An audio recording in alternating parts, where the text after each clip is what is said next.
De uma vez por todas, esqueça a Rinodê, esqueça. Aquele negócio do passado, de 2012, ele já morreu há um bom tempo e pouquíssimas pessoas conseguiram enxergar para onde esse negócio está caminhando. E eu lembro de um velho ditado que falava assim, ó: se você quiser ter o resultado da minoria das pessoas, você não pode fazer aquilo que a maioria está fazendo.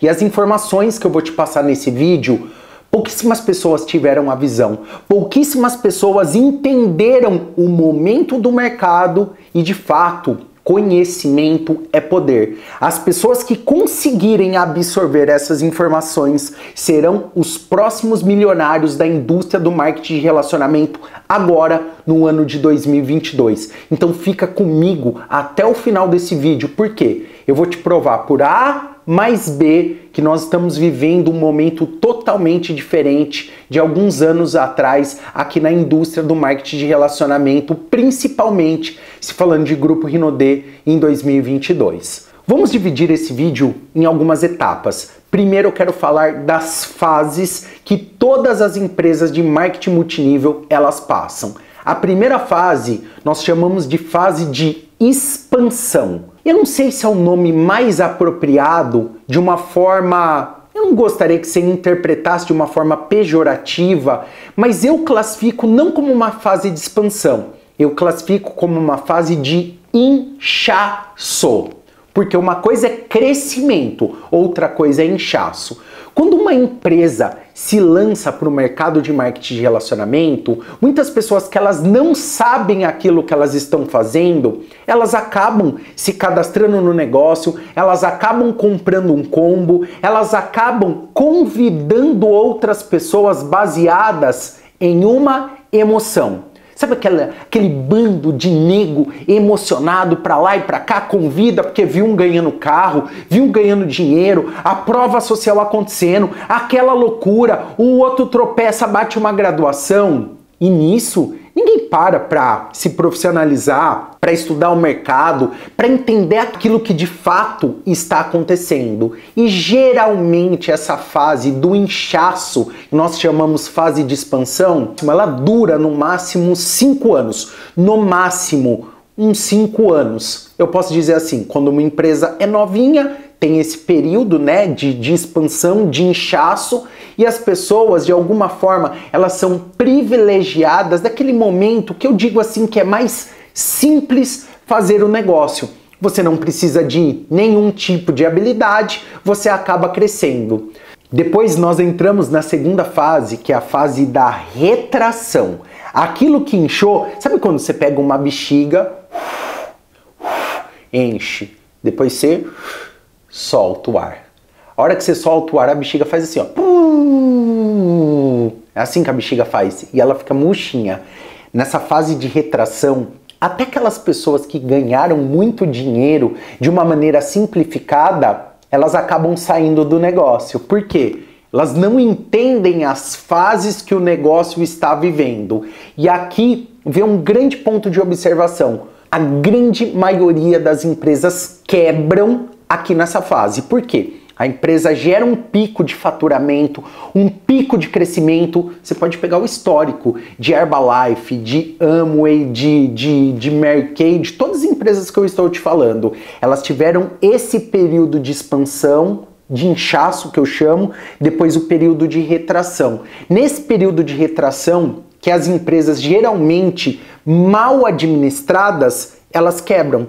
Aí o que acontece? O sonho do multinível para muitas pessoas se torna um pesadelo. E por que se torna um pesadelo? Porque as pessoas não sabem exatamente aquilo que elas estão fazendo. Elas nem sabem por que elas estão ali. Elas acham que elas estão ali simplesmente por um motivo de ganhar dinheiro. Aí nessa fase da retração, nessa fase da queda do negócio, o que algumas pessoas fazem? A grande maioria sai do negócio, fala mal do multinível, fala mal do patrocinador, fala mal da empresa e as empresas quebram. A grande maioria. Mas para as empresas que elas duram, os líderes tomam aquilo como autorresponsabilidade e fala: caramba, eu fiz algumas coisas na fase do inchaço que elas já não servem mais para hoje. Exemplo, convidar as pessoas simplesmente para mostrar dinheiro para elas, mostrar uma forma talvez simples de ganhar dinheiro, vender facilidades. Eu não estou falando que todos os líderes façam isso, mas isso geralmente acontece com vários líderes. Só que eles não têm noção. Acontece isso de maneira inconsciente. Veio essa fase da retração, aqueles que têm uma paixão pela companhia, pelo mercado, têm uma visão de longo prazo, fala a hora de treinar as pessoas e desenvolver as melhores habilidades nessa pessoa. E pouquíssimos são aqueles que continuam caminhando mesmo no deserto, para depois vir a fase 3. Qual que é a fase 3? É a fase de crescimento.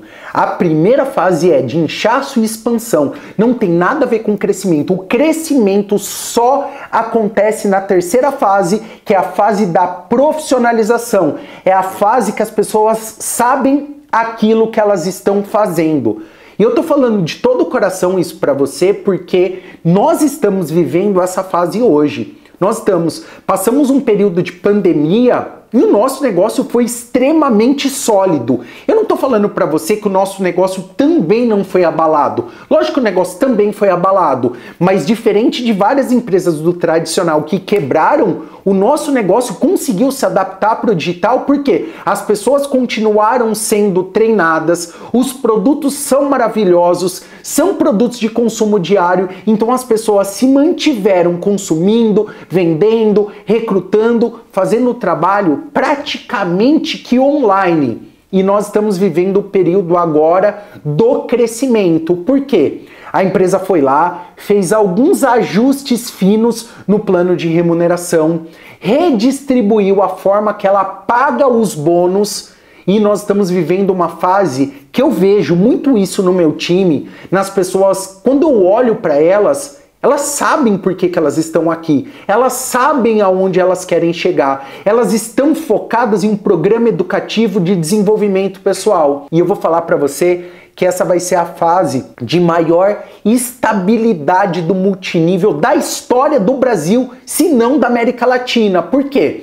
Quando a gente pega a história do multinível, vou falar da principal empresa, da Amway, que nasceu na década de 50, então pro americano viver o multinível, ele mesmo pôde aprender com a sua própria história.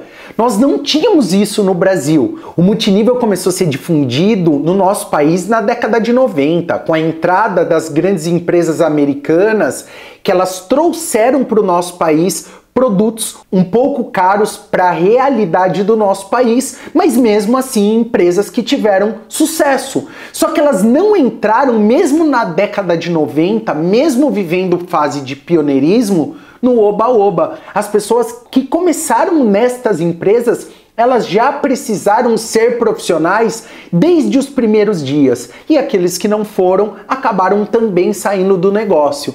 E eu percebo que eu vou colocar uma imagem para você para poder contextualizar isso agora. Perceba que duas pessoas dentro da mesma situação, duas pessoas na mesma situação, estão dentro de uma prisão, claramente através dessa imagem. E eles estão com uma tela para poder fazer essa pintura. Um olha a grade e desenha a grade, como se ele tivesse preso, porque é a realidade que ele enxerga. O outro já enxerga fora, enxerga adiante, enxerga o horizonte. Duas pessoas exatamente na mesma situação tiveram visões totalmente diferentes. E aonde eu quero chegar com você com isso? É muito simples, eu quero contar mais uma história para você. Eu tenho um terreno de alto padrão aqui na região de Campinas. E um terreno que eu comprei em uma época que eu morava de aluguel. A minha ideia era construir a minha casa nesse terreno. E o que aconteceu? A casa que eu moro hoje, eu consegui fazer uma oferta, comprei, moro muito bem, lugar de condomínio maravilhoso. Então eu perdi a vontade de construir aquela casa porque ela deixou de fazer um pouco sentido para mim. E aquele terreno, eu ficava olhando para ele como um peso, porque me gera IPTU, que é altíssimo, que é uma área de preservação. O IPTU é altíssimo no lugar, altíssimo mesmo. O valor do condomínio também é muito caro, então eu sempre enxerguei aquele terreno como um passivo. Por que como um passivo? Porque eu não tinha visão do que poderia ser feito com aquele terreno. A minha ideia mesmo era comercializar esse terreno, eu não estava muito motivado de ficar com ele. Então, o que aconteceu? Aconteceu que eu conversei com um construtor, um amigo nosso que é consultor, arquiteto, construtor, uma pessoa muito entendida do ramo imobiliário, no ramo da construção civil. Ele falou assim: Daniel, deixa eu te dar uma ideia. Esse terreno seu tem 1.200 metros. Você podia fazer uma casa com X metros, vai te custar mais ou menos isso. Se você não quiser aportar capital próprio nessa casa, você consegue um financiamento você só começa a pagar depois que a casa for entregue, que o dinheiro vai entrando por etapas de obra, você contrata uma pessoa da tua confiança que é engenheiro, vistoria bonitinho a obra, negociar tudo, faz a casa linda, mas não uma casa para você morar, uma casa para você comercializar. Você não vai ter trabalho a gente sabe que tem, né? Mas você não vai ter que colocar a mão na obra e você vai rentabilizar um negócio que na tua cabeça você estava perdido. Olha só, mesmo terreno para duas pessoas com visões totalmente diferentes. Um transformou através da visão dele aquilo em um negócio próspero que vai gerar lucros. O outro que não tem visão, que no caso fui eu, o que aconteceu? Eu estava visualizando aquilo como um passivo. Então, aonde eu quero chegar para a gente poder finalizar esse vídeo é muito simples. Muitas pessoas não têm noção daquilo que elas estão fazendo dentro do marketing de relacionamento. Elas não têm nem noção, entraram empolgadas, emocionadas, no primeiro momento de desafio acabam saindo do negócio. E eu quero te falar que nós vamos construir o maior movimento da história da indústria do marketing multinível no nosso país, porque nós estamos focados em educar empreendedores. Mesmo que as pessoas comecem esse negócio pela proposta original, nos horários vagos, ela não tem que se tornar multimilionário no multinível no dia para noite. Essa não é a proposta. Se alguém te vendeu essa proposta um dia, foi mentiroso. Desculpa, pode ser que essa pessoa mentiu sem saber que ela estava mentindo. E eu não quero julgar essas pessoas. Mas desde o primeiro dia que eu entrei nesse negócio, para mim, sabe qual que era a minha ideia? Ganhar mais de 100 mil reais por mês. Mas eu sabia que para chegar em um ganho de mais de 100 mil por mês, eu ia ter que demorar 10 anos. Foi com esse mindset que eu entrei. Quando eu entrei, eu imaginei isso. Vai demorar 10 anos para eu poder chegar nesse nível. E sabe o que aconteceu? Vou completar agora em dezembro de 2022, 10 anos de companhia. Tô há 3, 4 meses de completar aí 10 anos. Eu tive uma média de ganhos nos últimos anos, média de 120 mil reais. Eu cheguei nesse resultado muito antes do que eu imaginava. Sabe por quê? Porque eu troquei toda a expectativa por trabalho e profissionalismo. Eu não estou falando que eu sou o melhor cara. Tenho muita coisa para aprender dessa indústria, mas eu entendi que isso, mais do que movimentar produtos, é uma escola, é um programa educativo, onde nós vamos treinar empreendedores pro negócio do século XXI. Que quem disse isso não fui eu, foi Robert Kiyosaki em seu livro. Nós temos um negócio maravilhoso, que ele capacita as pessoas, faz com que as pessoas possam ganhar dinheiro, mas as pessoas precisam entender uma coisa que é extremamente importante. Sucesso do dia para a noite demora 5, 8, 10 anos para acontecer. Se você tiver uma visão de curto prazo, quiser enriquecer do dia para a noite, multinível não é para você. Vai fazer outra coisa da tua vida. Por isso que eu quis falar para você que o momento hoje é totalmente diferente. Nós vamos formar os maiores milionários dessa indústria. Mas os milionários, o bônus vai ser só o reconhecimento dessas pessoas, porque nós estamos preocupados em formar verdadeiros homens e mulheres de negócio para o século XXI. Beijo no coração, espero ter te ajudado com esse conteúdo.